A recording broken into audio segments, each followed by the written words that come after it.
അടുത്ത side menu എന്ന് പറയുന്നത് ടോക്കൺ ആണ്. ടോക്കൺ മെനു ക്ലിക്ക് ചെയ്ത് കഴിയുമ്പോൾ നമുക്ക് കംപ്ലീറ്റ് ടോക്കൺ, റിട്ടേൺ ടോക്കൺ എന്ന് പറയുന്ന 2 ഓപ്ഷൻസ് ഉണ്ട്. ദെൻ നമുക്ക് ഡേറ്റ് യൂസ് ചെയ്യാനുള്ളൊരു ഓപ്ഷനുണ്ട്. ദെൻ യൂസറെ ചൂസ് ചെയ്യാനുള്ള ഓപ്ഷനുണ്ട്.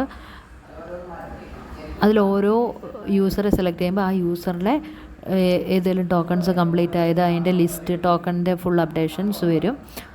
ഇവിടെ ഗ്രീൻ കളറിൽ വരുന്ന എപ്പോഴും പെയ്ഡ് ടോക്കൺസ് ആയിരിക്കും. യെല്ലോ കളറിൽ വരുന്നത് പെയ്ഡ് അല്ലെങ്കിൽ നോട്ട് പെയ്ഡ് അല്ലെങ്കിൽ പാർഷ്യലി പെയ്ഡ് ടോക്കൺസ് ആയിരിക്കും.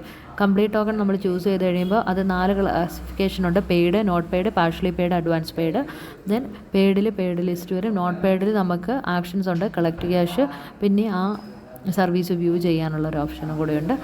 ദെൻ അഡ്വാൻസ് പെയ്ഡിൽ എല്ലാം വർക്ക് നമ്മൾ പെയ്ഡുമാണ്, ദെൻ നമ്മൾ കംപ്ലീറ്റുമാണ്. അതുകൊണ്ടാണ് അതിൽ ആക്ഷൻസ് വരാതിരുന്നത്. ദെൻ നമ്മൾ റിട്ടേൺ ടോക്കൺ ചൂസ് ചെയ്യുമ്പോൾ അവിടെ സെവറൽ സബ് മെനൂസ് ഉണ്ട്. അതിൽ ഓരോന്നും ഏതൊക്കെ റിട്ടേൺ, ആ ഓരോ ടോക്കൺ റിട്ടേൺ ചെയ്തതിൻ്റെ റീസൺസ് വൈസ്ഡ് ആയിട്ടാണ് നമ്മളതിനെ കസ്റ്റമൈസ് ചെയ്തേക്കുന്നത്.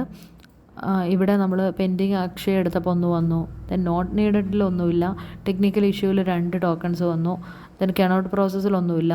ദെൻ അഗൈൻ റിട്ടേൺ ടോക്കൺ നമ്മൾ ക്ലിക്ക് ചെയ്യുമ്പോൾ എല്ലാം കൂടി സമ്മറൈസ് ചെയ്തുള്ള ഒരു ഫോമാറ്റിൽ ടോക്കൺസ് ലിസ്റ്റ് ചെയ്ത് വരും.